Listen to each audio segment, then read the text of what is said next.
Hey, what's going on guys? Today I'm going to show you how I'm currently making my biltong. The first change I've made is I'm now using picanha. The price of roast have gone up to about $20 a kilo in my area, but picanha has stayed the same, still at $20 a kilo. And I think it offers a lot better flavour than some of those roasts, but you can make it from any lean beef. This is just what I prefer. So what I do is I start off just by trimming it up. I want to get rid of all this. Doesn't taste fantastic, and there's a little bit of silver skin here, which I get rid of as well.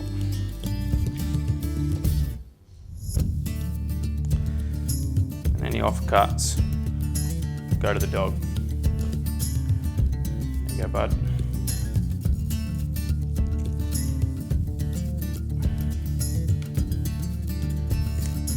Nice and trimmed up. Looking pretty good on the bottom. We'll have a look at that fat cap. Now, I like to keep a lot of the fat on. You can cut it off, but I prefer a bit of fat in my biltong. But this one looks like it doesn't have a huge fat cap, so we can leave it. I might just get rid of some of this soft stuff on the top and leave that other stuff just underneath. I might get my other knife. It's getting a little bit blunt. That's better. I don't want to take off too much, but I just want to get rid of all this, just that very surface layer of fat. All the rest will just be absolutely delicious. Dog can have that. Picanha is actually one of my favorite steaks, and it's quite cheap, so a really good value for money. So that's why I just started playing around and decided one day to make a biltong out of it, and it was absolutely fantastic. So I'm pretty much converted now to almost exclusively using picanha. What you want to do for the first cut to get those steaks, you want to cut with the grain. So if you have a look there, you can actually see the grain, and you can see that it's running that way along the grain. So that's what I'm going to try and cut using. I like to use my thumb as kind of a reference of how thick I want.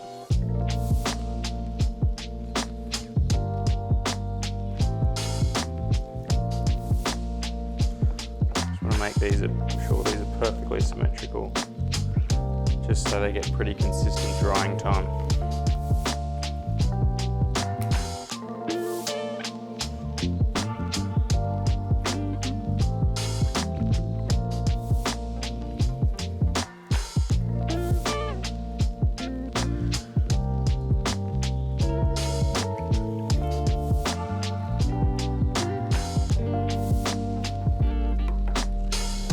Really easily see there which way the muscles, tendons are going.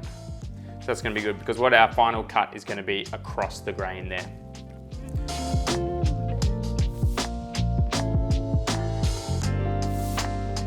And there we go. And that's what we're left with.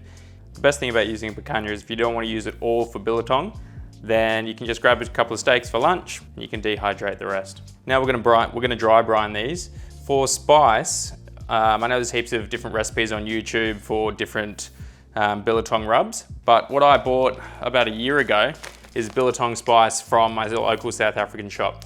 Now, I've tried a lot of those different ones that you make yourself. A, they're expensive, and B, I just can't match it. So this was a kilo and this was 20 bucks. So I've been using this for almost a year now, and it's still lasting. So it's really, really, really nice. You gotta be careful that you don't over season, particularly with the salt. It can be very salty biltong. So I've got 1.4 kilos of meat here.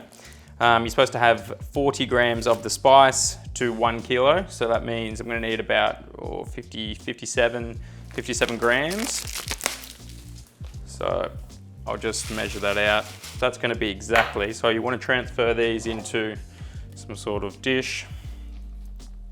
Okay. All right, and we want to use all our rub because this is actually going to be the perfect ratio. So just sprinkle it all on. So another big change I've made in the last couple of years is I've only dry brine mine now. A lot of recipes say to wet brine it, put some vinegar, soy sauce, Tabasco, all that sort of stuff. I don't particularly like that flavor profile, but if that's for you, go for it. But this is just how I make my biltong. It would last a little bit longer if you cure it in vinegar and all that sort of wet marinade, all that wet brine, but I never have a problem. The biltong's usually gone in my house in a couple of days, so making it last is not really a priority for me. I'm going to transfer it to a Ziploc bag. If you've got a vacuum sealer, you can use that. I do, but it's too much effort and my vacuum sealer sucks.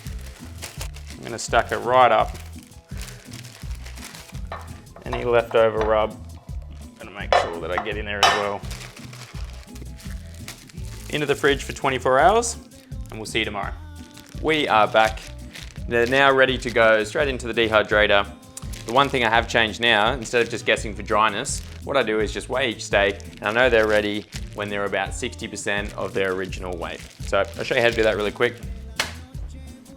I've got my little digital scales here, and if you want to know the story behind why they're so tiny, I needed new digital scales. Just jumped on Amazon, found the cheapest ones. When they turned up, they were little drug-looking scales. So now I look like a drug dealer, but I promise you I'm only cooking biltong. Anyway, this one weighs 115 grams, so I'll grab my calculator. I like my biltong when it weighs anything between 55 to 60% of its starting weight. So what I'll do, my target weight's going to be my target weight's going to be 40% of the weight. So I'm just going to write into that was, what was it, 116? 116 times 0.4. So this one's going to be ready when it's 46 grams. So what I'll do is I just take my whiteboard marker and I'll just write 46 right onto the rack there. If you like it a bit wetter, then probably aim for about 50% weight loss. And if you like it quite dry, then aim for anywhere between 70 and 75% weight loss. Set my dehydrator at 55 degrees Celsius, and I'll just leave that on for, I'll set it 48 hours, but what I do is I just keep an eye on it. I'll just come back in a couple of hours, give them a flip, and then after that first flip, I'll maybe rotate them every 12 hours. But other than that, they're pretty good to go until they lose their 60% of weight. We'll come back tomorrow and we'll show you a really good trick to slicing them as well, because that can be a bit of a pain. The dehydrator's been on for 48 hours now. They're ready to come out. So we're going to rip them out, just measure them one last time, and then they'll be ready to cut. Yep, that one's ready. Let's try these big ones. Yep, she's ready. When we slice, the most important thing is that we have a really sharp knife. That knife is blunt. That's not going to do. So what I'll do is I'll quickly sharpen my knife, get it nice and sharp. It makes slicing biltong so much easier. All right, I'll be back in a sec. All right, well this knife is razor sharp now. I'll show you. Grab a little bit of paper. You can see how sharp this knife is now. So it's just going to rip through paper.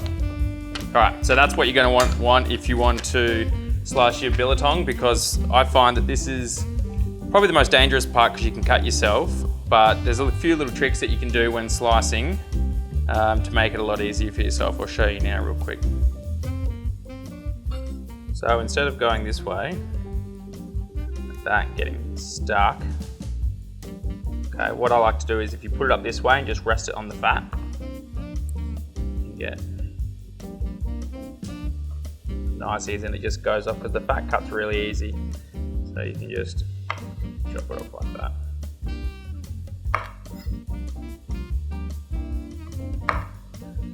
Now this piece, I've done them to different drynesses. So this one is about 50% of its original weight, but I've got some that are at about 60, 65. So what I'll do is I'll show you all the different ones so you can get a look and see kind of how you like your biltong.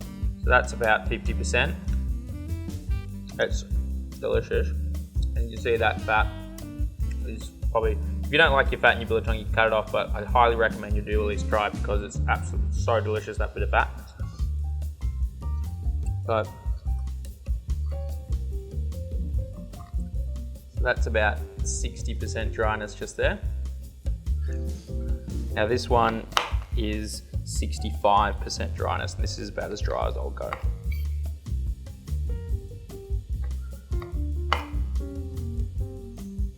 Nice big piece of fat there.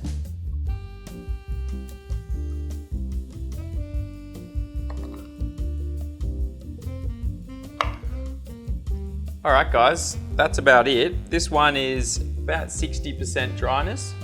So that's about my favorite. It's got a nice little mushroom top of fat there. For me, that's about as good a biltong as you can get.